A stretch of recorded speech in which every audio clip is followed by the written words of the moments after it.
Bang, kita selain melukis di kanvas sama matung, kabarnya sekarang itu mengembangkan ini juga ya, mengembangkan ikan mas. Saya dengar-dengar ini tambah maju.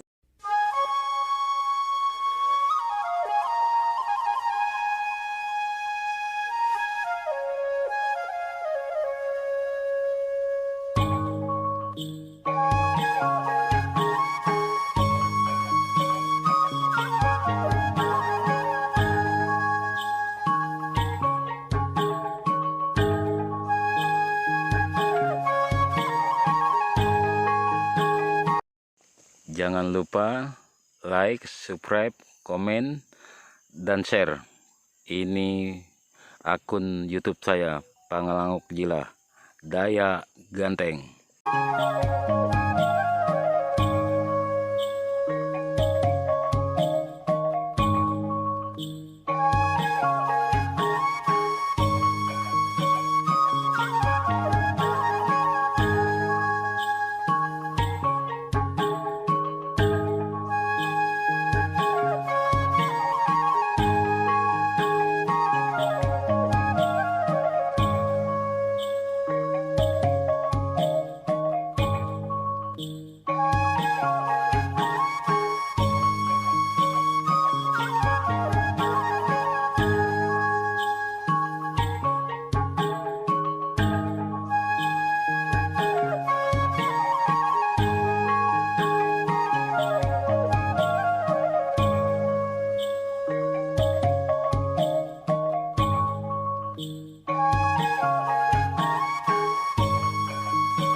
Bang, kita selain melukis di kanvas sama matung, kabarnya sekarang itu mengembangkan ini juga ya, mengembangkan ikan mas. Saya dengar-dengar ini tambah maju nih hasil dari matung, mahat, melukis di kanvas, banyak hasilnya, lalu mengembangkan lagi di ikan, membudidaya ikan mas, ikan air tawar. Kunci dari, kan banyak nih orang-orang Dayak ini yang jago mahat, jago buat lukisan di kanvas dengan matung. Tapi mereka tuh baru naik sebentar, habis itu udah berhenti mereka. Kalau abang ini saya lihat enggak ada capek-capeknya, enggak ada berhenti-berhentinya. Saya lihat hasilnya sekarang udah dari mana-mana saya lihat. Bagaimana itu bang, caranya bang, supaya yang muda-muda ini bisa seperti apa? Oh ya, ya sebenarnya begini. Pertama itu Pak Panglima, saya dulu asalnya memang pengusaha ikan ya, awalnya pengusaha ikan, tapi dengan berjalannya waktu saya jadi pengusaha ikan cukup berhasil sih. Cuma yang namanya perjalanan hidup kan berbeda, tapi hobi saya dalam seni memang sejak kecil saya memang hobi. Pertama saya suka melukis sih, memang itu dasar, melukis satu dasar. Bakat alam ya? Ya, bakat alam lah ya, bakat alam. Jadi saya menjadi seorang pematung tuh saya hobi melihat patung-patung. Saya memang hobi melihat patung-patung, patung Daya atau patung Yesus dalam gereja, atau ornamen-ornamen yang biasa kita lihat di televisi misalnya. Nah, setelah itu saya coba nyatanya bisa kan. Dan itu dulu memang belum menjadi ketekunan bagi saya, tapi saya pikir saya punya pemikiran bagaimana hobi itu bisa menghasilkan uang. Nah, jadi itu intinya sebenarnya. Intinya bagaimana hobi itu bisa menghasilkan uang. Santai aja ya. Iya, jadi kita menikmati hobi, tapi juga kita Menghasilkan uang. bisa menghasilkan uang. Jadi Ini yang mau hobi itu dicontoh. bisa menghidupi. Nah, Yang mau dicontoh iya. anak-anak muda nih. Iya. Karena anak-anak muda kita begini Bang. Sekarang nih kan zamannya gadget, zamannya HP dengan segala kemewahan duniawi lah sekarang. Banyak yang sudah meninggalkan bakat-bakat alami ya, bakat-bakat turun-temurunnya. Karena kita orang Dayak ini dikenal dengan jago mahat, matung, segala melukis, segala tarian. Bagaimana Abang bisa seperti ini hingga saat ini di umur yang sudah sedang ini, 40-an ke atas sedikit, tapi memotivasi diri itu yang semangat ini kan Abang nih bukan hanya matung nih, kan hasil Abang kan banyak di gereja-gereja, contohnya kayak di Anjungan itu kan nilainya tinggi itu. Itu saya dengar satu patung itu lumayan besar, itu bisa untuk beli motor. Ya, itu artinya hasil dari hobi ini tadi sekaligus pekerjaan ini kan, itu luar biasa buat keluarga Abang, sehingga bisa meningkatkan ekonomi Abang. Bisa dengan kan anaknya salah satunya juga bisa jadi perawat dari hasil matung ini juga, mahat ini juga, seni Abang ini. Anak Abang saya lihat juga banyak juga yang mengikuti Abang. Ada yang jago melukis saya lihat di Deden itu, bakatnya juga luar biasa, bakat alami. Jadi yang muda sekarang ini kan mungkin Bang kendalanya promosi Bang. Ya, tapi kan Abang dulu kan tidak juga langsung seperti ini kan, tidak langsung dikenal orang. Salah satunya patung Abang yang bergening nih di Gua Maria Anjungan. Itu orang nggak tahu itu Abang yang buatnya. Patung-patung di Gua Maria Anjungan. Itu yang memotivasi kami anak-anak muda di kita Dayak sih, tanah Dayak ini. Bagaimana cara Abang untuk membagi waktu untuk keluarga, untuk kerja Abang sendiri, untuk membudidayakan ikan segalanya, itu bisa terhandle itu, bisa tapi bagaimana cara Abang itu sudah kami pelajari Bang, cuman kami mintanya bagaimana memotivasi yang muda. Itu yang kami harapkan sama Abang, supaya yang muda-muda ini lebih mencintai lagi seni-seni kita orang Dayak. Menurut Abang bagaimana caranya? Jadi sebenarnya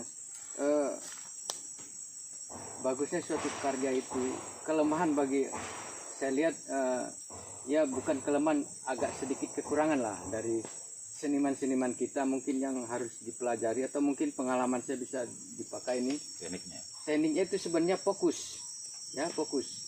Artinya kita mengerjakan sesuatu itu harus fokus, konsentrasi, itu yang paling penting. Yang bercabang ya? Iya, kebanyakan kita karya itu sehingga tidak mencapai titik maksimal karena kita tidak fokus. Kebanyakan seniman-seniman kita itu ya sudah ini udah jadilah gitu kan. Padahal itu belum 100%, padahal dia bisa, tapi itu kan perlu kesabaran, perlu waktu yang cukup lama lah. Nah itu sebenarnya kuncinya itu fokus mengerjakannya, terus konsisten. Artinya kalau kita misalnya seorang seni ukir, dia harus benar-benar mengukir sampai menemukan titik 100%. Jangan misalnya dia melukis juga mau, mengukir juga mau, mematung mau. Nah, memang semua ini seni, tapi kita harus ada satu yang difokuskan. Nah, disitulah kita bisa mendapatkan satu spek yang tepat, sehingga benar-benar bisa karya itu mendekati suatu realita atau karya yang cukup baik lah gitu. Bisa menjadi nilai seni yang cukup nggak terkenal saat ini. Maksud Abang itu luar biasa, karena jarang ada orang-orang muda yang menekuni pekerjaan itu. Mungkin karena bagaimana menawarkan itu, memasarkan itu, mungkin pemasaran saja. Ya. Soalnya banyak seniman kita, daerah itu sangat kita daerah landak, banyak seniman kita di orang-orang kita di Kapuas Hulu, Iban, apa itu, Kantu, Taman, mereka kan banyak itu seni lukis, seni anyam. Mereka juga sebenarnya ingin juga seperti apa. Cuman bagaimana memasarkan barang mereka yang hasil karya mereka ini. Kadang mereka bingung bang, kemana harus memasarkannya. Kalau abang kan saya dengar kan ke dinas pariwisata ya bang. Ya, dinas pariwisata juga ya Dengan Pawah ya. ya Sangat mendukung bang ya. mendukung. Kalau keluarga bang? Ya keluarga sih mendukung, ya keluarga juga harus Ya, terus mendukung karena itu salah satu juga kita untuk bisa fokus ya bang. Karena bagaimanapun orang yang di samping kita, masyarakat, sampai pemerintah juga harus mendukung kerajinan yang seperti ini. Karena sudah jarang orang yang hasilnya saya lihat luar biasa ya. untuk hidup abang ya. Ketiga bang, pertanyaan yang ketiga. Ini kan nih alam kita Sambora ini kan luar biasa bang, Bagus. luar biasa Mempawah lah khususnya. Kita mulai dari Anjungan, Ketoho, Takong, Sadaniang, Anjungan, Sambora ini luar biasa pemandangan alam kita ada sawah. Itu bagaimana pesan abang kepada anak-anak muda yang sekarang ini kan Ya. lagi heboh-hebohnya tambang nih, perkebunan sawit, tempat itu. Bagaimana kita cara abang untuk mengedukasi generasi kita supaya menjaga hutan, menjaga tanah kita, alam kita supaya tetap lestari seperti ini bang. Bagaimana? Ya begini Panglima. Kalau pandangan saya, Sambora ini atau Desa Sambora Kecamatan Kabupaten Mempawah ini sebenarnya mempunyai potensi yang sangat besar, baik dari segi alamnya, manusianya, bakat-bakat daripada anak-anak mudanya, semua sebenarnya ada di sini. Ada adatnya juga, seni budayanya, dan tokoh-tokoh besar pun ada di sini kan. Seperti yang lagi kita tahu sekarang lah kan, itu sebenarnya bisa membawa ke arah kita yang bagaimana itu promosi yang lebih besar. Cuma bagaimana mengemasnya menjadi suatu, ya anggaplah tujuan akhirnya, titik akhirnya tujuan wisata kan. Nilainya. Nah nilainya, jadi bisa nanti memberdayakan semua masyarakat. Ini salah satu tugas pemerintah yang paling pokok.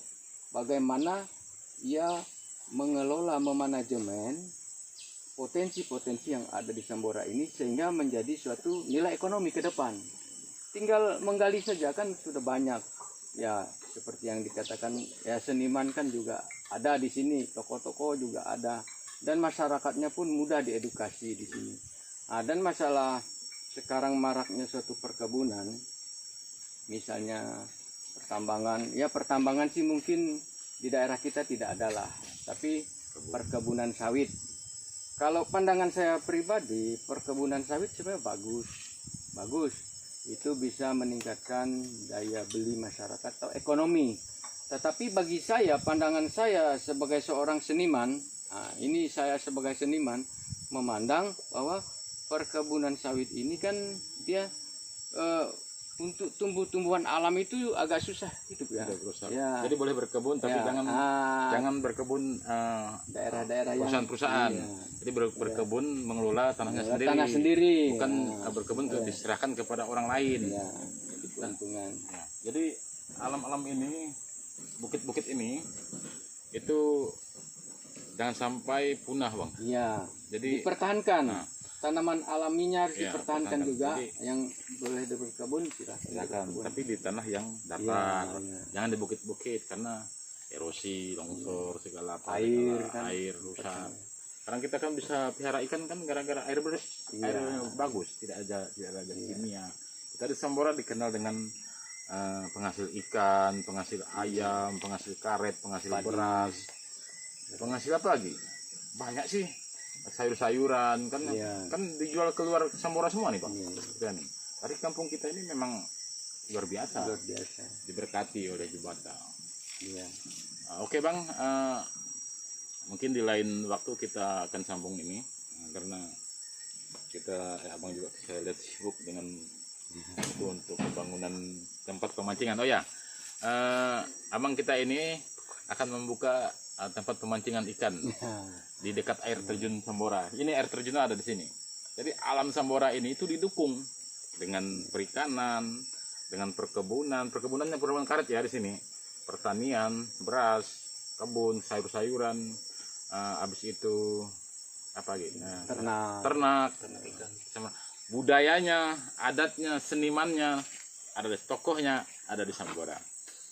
Thank you buat Abang, terima kasih semuanya, semoga semakin sukses selalu. Iya, salam corona, Jubata memberkati. Amin. Ganteng.